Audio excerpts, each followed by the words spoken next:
Welcome, everyone, to Diversifying Funding and Strengthening Your Research Portfolio. My name is Gina Stouffer. I am the Assistant Director of Research Development at the Medical School Office of Research in the Grant Services and Analysis Office. Thank you for joining us today for this virtual seminar. We presented by Grant Services and Analysis, and then in partnership with the Taubman Health Sciences Library, the Michigan Medicine Corporate and Foundation Relations Office, and Fast Forward Medical Information.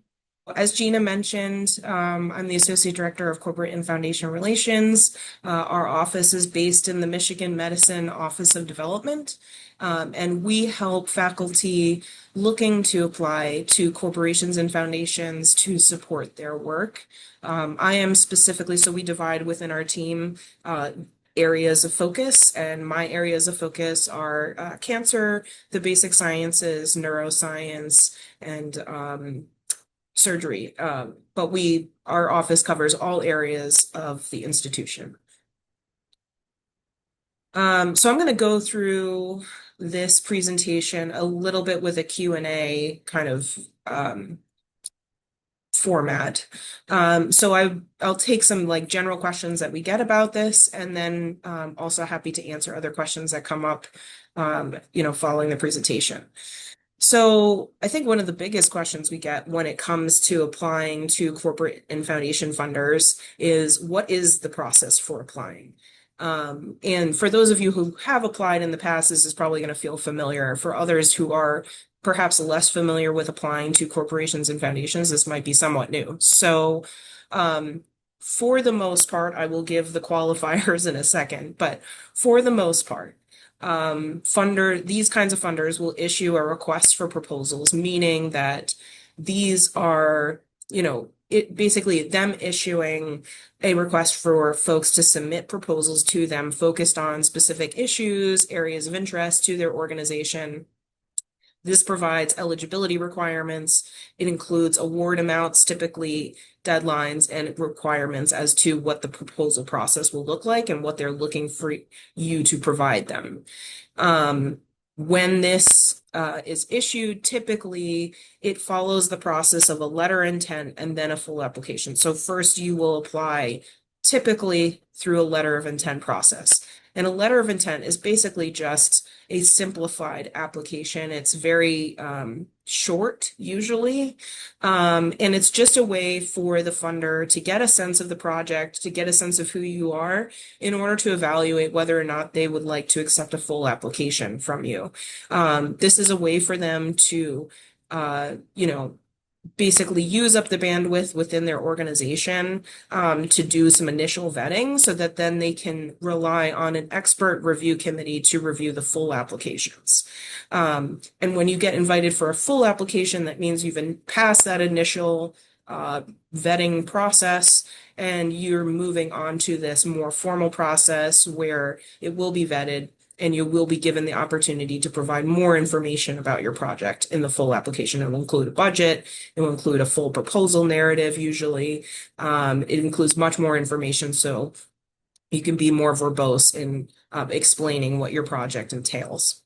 I will say that this is a very common process for foundations.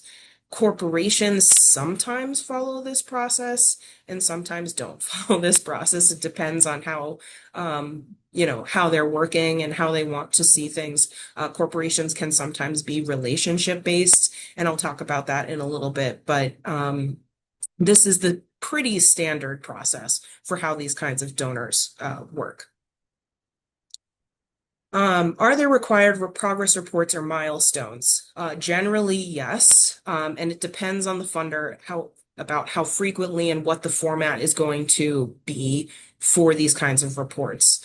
So every funder is going to be different, but they generally do ask for these reports, and it can be on a quarterly basis, a biannual basis, can be both written and verbal.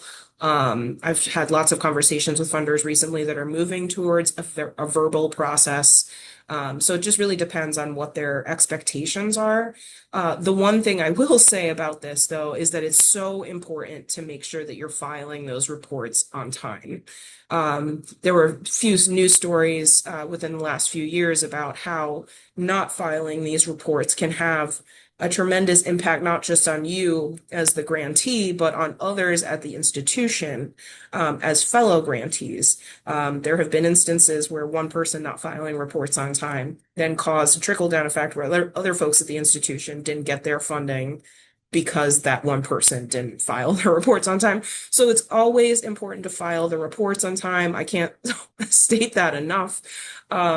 Even if the result or what is happening with the project is not ideal, it's better to be honest with the funder and just explain what the problem is, and file that report on time. Other important tips I have about the, the grantee experience and the reporting process is that a few things. So relationships matter. Again, filing those reports on time is part of that. But another aspect of that is building a good rapport and relationship with that funder beyond the reports. I hear from a lot of foundations in particular that are really impressed by those grantees who send them updates and things that are outside of the regular reporting process. Just a quick email that says, hey, we found this amazing thing with the project. Things are going great, or, things are changing. We need to talk to you, whatever it might be. They also love to hear updates about you as the PI. If you've gotten a recent award or someone on your team has gotten an award, they love to hear about this. I actually made a presentation last week where I said this very thing, and someone in the audience raised their hand and said, I actually did this, and then I got more money from a funder because of an update I sent. So there's lots of good things that can come out of this. Not only are you building that relationship, but sometimes new funding opportunities can come from that. I would also, as a grantee, you're going to get signed up for newsletters and emails, but just make sure that you're signed up for all of them because it's important to stay up to date on what they're supporting and what their priorities are and changes in leadership and things. It's also good to connect with your colleagues who might have relevant work. So that's not only going to help you build connections within the field, but within our field, we talk about opening the door for the person behind you. And that really goes to the fact of when you build a relationship with a funder, it's always a good idea to think about how you can pay it forward to others within the field who might not be connected with that funder right now, but if you can make an introduction or you can help provide them with information about that funder, that's always a great way to just build relationships with the funder and with your colleagues. And we really stress that within CFR. And if you get the opportunity to be a reviewer, it's always just a good idea to say yes. We highly recommend it. It's not only a good resume builder, but it's also a good opportunity for you to get some real serious insights on how funders work, on what they're thinking, and just see things from the other side of the table. So those are just some other recommendations that I make about the grantee process. Should I reach out to the organization directly? And in many cases, you can. They most often invite folks to reach out to them. Sometimes they will review applications beforehand, but for the most part, what I'm seeing nowadays is that they just don't have that bandwidth, but they will be able to answer questions and things like that. I would always recommend it's a good idea to connect with our team first, just before you do that, just to make sure that you're not going to be competing with other folks at the same time in a way that's going to be detrimental to you and to others, and that we can give you some insights on what the funder is expecting, anything we've heard about the funder before reaching out to them. The other thing I would say before you reach out directly is just to make sure you've read all the information that's available to you on the web. You don't want to be asking questions that have already been answered. Again, signing up for those newsletters and emails will make sure that you're staying up to date. And it's always a good idea to connect with colleagues who have been funded by that entity in the past. If you don't know of anyone, we're always happy to make those connections for you. So what are the goals of corporate and foundation funders? So I use this table to kind of differentiate, just provide some key areas of differentiation between what they care about and how they work. So corporations are very business driven. They're focused on things that are going to be supportive of their business interest and or the community that they're invested in. So areas where they have major areas of operation or they're expanding into, where they have employees, that kind of thing. As I mentioned earlier, they sometimes offer RFPs, but they often prefer relationship building. So even if they have an RFP, they often prefer relationship building. That's an area where our office can be supportive in helping you to build those connections. And when you're applying to these kinds of funders, it depends on what area you're applying within the corporation. And it will be pretty clear who the audience is. If it's going to be an expert scientific audience, they're going to be deeply embedded within your field. And so you can really use specific jargon to that field. Or they're going to be a lay audience. And it's going to be pretty clear who that audience is. On the foundations, on the other hand, are very mission driven. So they have a set mission. They're looking to have a meaningful impact on the community. They're typically investing in things that are not supported by the federal government. Not that there isn't overlap, of course, but they tend to want to fund things that aren't being supported currently. And so that's kind of what drives them forward. As I mentioned, they do this RFP process, and the RFPs are always directly tied back to their mission. There are sometimes opportunities where a foundation operates without an RFP process, and it is about relationship building. That is something that our office can support, so just feel free to reach out to us. We're always happy to help make those connections. And the reviewers are often both a general scientific audience and a lay audience. So I'm going to use the example of the American Cancer Society. They rely on expert reviewers who are knowledgeable within the field of cancer.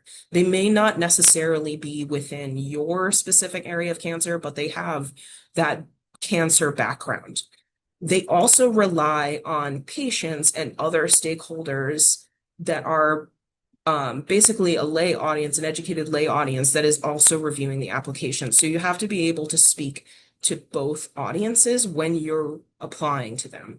And that just means being able to communicate enough so that that person, the patient, or whoever it is, can get the gist of the project. They don't necessarily need to understand the science, but they need to understand the gist of what you're proposing. I think it's helpful when we're talking about corporate and foundation funders and what their goals are to kind of understand the landscape and how this kind of unfolds within giving. So this is some data from Giving USA. And as you can see, giving overall has increased, not huge leaps and bounds, but we have seen an increase from 2023 to 2024. Individuals, folks like you and I make up that majority of the pie there. As you can see, 66%. 19% coming in second is the foundations. They are supporting quite a lot. Bequests, so things given through wills and trusts. Again, that's mostly coming from individuals, but those are coming from wills and trusts. That's 8%. And then corporations are a smaller portion of the pie at 7%. It's not to say that they're not giving out funding through other mechanisms, but when it comes to grants and philanthropy, that's 7% is kind of where it is with corporations. And Mike Ranella will talk more about other mechanisms that corporations use to give out funding. I think it's also I really wanted to quickly cover some things that we're hearing, trends in the corporate and foundation space so that you understand kind of what the landscape looks like right now. So not surprisingly, AI is on the rise. Focus on AI is on the rise. We're also seeing this convening and collaborating around particular issues. So the Pancreatic Cancer Collaborative or Collective is just one example where two funders have come together to basically maximize their funding potential. So giving out larger grants, giving out, new focus or giving out grants to new focus areas. This is becoming more common within the space. Foundations, we've been asking them outright about their focus on DEI. They have not been shifting their focus. Corporations have been shifting their focus. We're keeping an eye on how that's kind of unfolding, but we'll continue to monitor that. Um, and what we're hearing from these entities is that they're still trying to figure out how their funding is going to fit into the landscape now that things at NIH, NSF, and other federal agencies have changed. What we're hearing, though, is that they can't fill the gap, but they are going to do everything they can to support researchers. And so you'll see lots of announcements to that effect. I mean, Robert Wood Johnson has definitely put things out there like that. There's been others. So they're doing what they can. The issue is that applications have skyrocketed. So again, using American Cancer Society as an example, their regular application cycle, their last application cycle received 300% more applications than they usually receive. And the problem that they're experiencing as a staff is that they're receiving applications that are not necessarily tailored to their focus. And so my recommendation based on what we're hearing about this is like really making sure you're making smart investments of your time, applying for things that are going to be directly relevant to your interest, the funder's interest, and really tailored to what they're expecting so that you have the best chance for success. So what are some characteristics of successfully funded investigators? So things that I know about these investigators is they're applying to multiple funders, multiple times. So they're just taking as many shots on goal as they can, doing it in a really smart way, but trying to apply to those funders, apply to them multiple times, and really taking the feedback on board. So when they do get feedback from the funders, really thinking about how they can shift their proposal, also inviting others to review and edit their proposals, really taking that feedback on board and doing it in a meaningful way. They're also continuously working on pitching to corporations and foundations, both in their writing and in their verbal communication. And I'll talk about that in a second, but that's a really important thing to consider is like, how can you as a potential grantee or potential applicant be looking at how do you communicate with these funders in a meaningful way that gets your point across, but also hooks them on this idea that you know is important. But they just have to see, why it's important and why your solution is going to be the best solution. So here are some tips for talking with and pitching to corporations and foundations. I think this is one thing that's kind of often overlooked in the CFR field is talking with folks about how to really effectively pitch to these kinds of entities. So the first one is knowing your audience. So, I mean, it's always a good idea when you're pitching to talk to CFR, talk to other colleagues in the field who have worked with these organizations, doing lots of research on the web. You can use Foundation Directory Online that's been mentioned. Those are all great resources to help you better understand who you're talking to. It's a good idea to have a strong hook right at the beginning of your pitch. So you want to connect them to the project within the first 30 seconds. You want to make sure that they understand that this is something that they need to pay attention to. And that can be a lot of different things, but it's really important to grab them right at the start.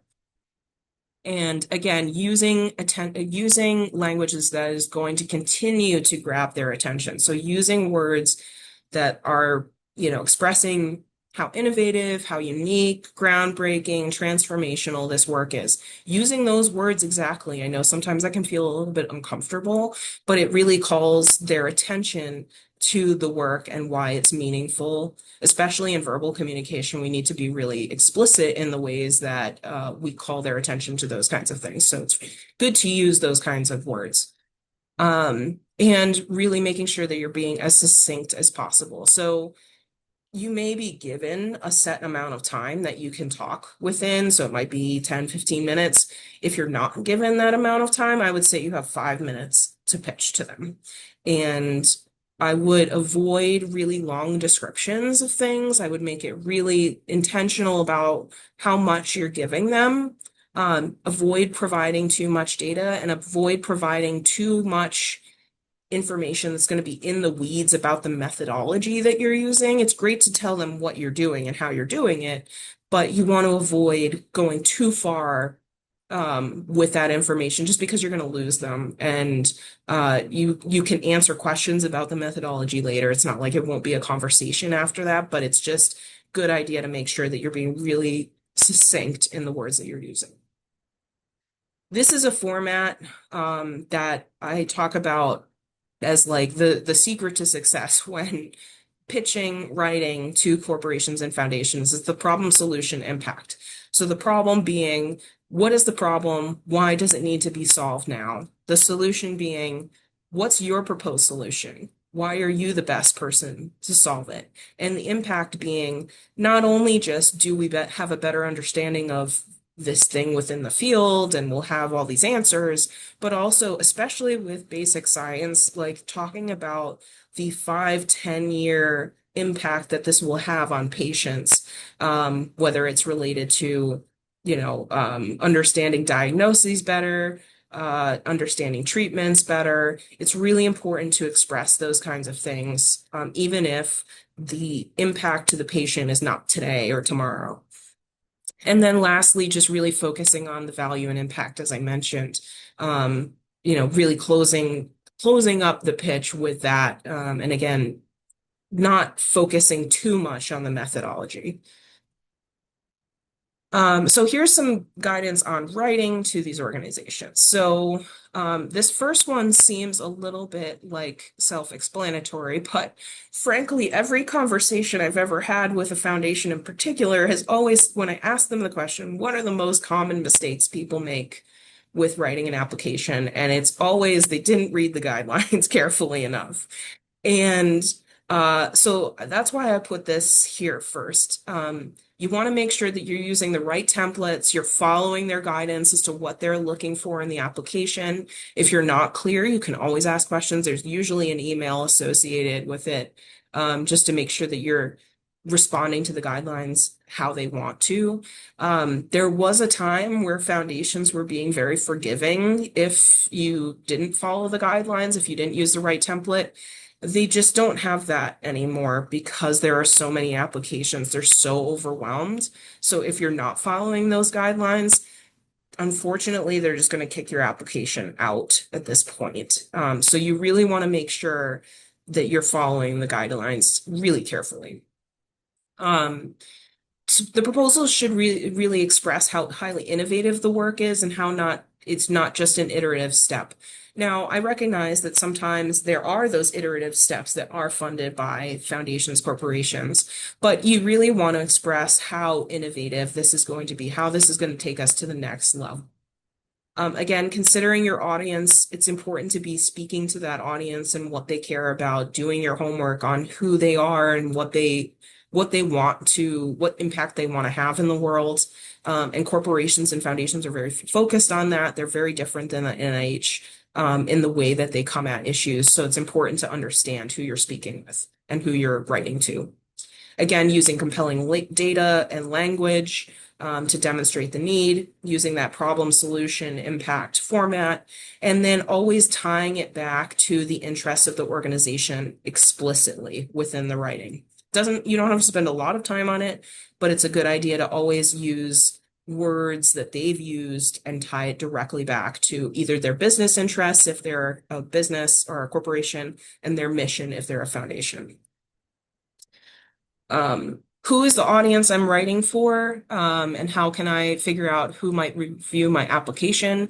So it's a good idea to talk to our team. You can talk to colleagues who have received funding, and I've just given some guidance here on how you can read more about them on the web and find out more about what they're giving to, so that you can get a better sense of who they are. What can I do on my own to find potential funding for my research? So I've provided some resources here. And Gina, I think I can provide these after the presentation, correct? Okay, great. Yes, I will definitely do that. We also have themed research lists and things, so happy to provide more links for that. What can I do on my own to position myself for success, based on any career level? So it's again, really looking at who is funding in your area, staying up to date on their grant making priorities, looking at closely at who they're funding. So what PIs have they supported? What are their backgrounds? Talking to colleagues and making connections at conferences. So it's always a good idea if you're at a conference and you see a foundation or corporation that has a table that you've been keeping an eye on what they've been funding. It's always a good idea to make connections where you can at those conferences. And what kinds of resources and services does our office provide? So CFR, Corporate and Foundation Relations, we facilitate relationships with these kinds of entities on behalf of Michigan Medicine and the faculty here. So we do this through a lot of different ways. So we manage relationships with these donors. We help to facilitate conversations and visits. So as part of a proposal or stewardship kind of reporting process, we also help with grant proposal development. So none of us are ever going to claim that have a vast scientific background, but we do offer a perspective that I think is really helpful because we look at this from the funder's perspective. Does this respond effectively to what has been posed? Does this hit on all the marks that I've talked about, that problem solution impact components? Does it really effectively communicate those things? We also promote RFPs, limited submissions, and other opportunities for folks across the enterprise.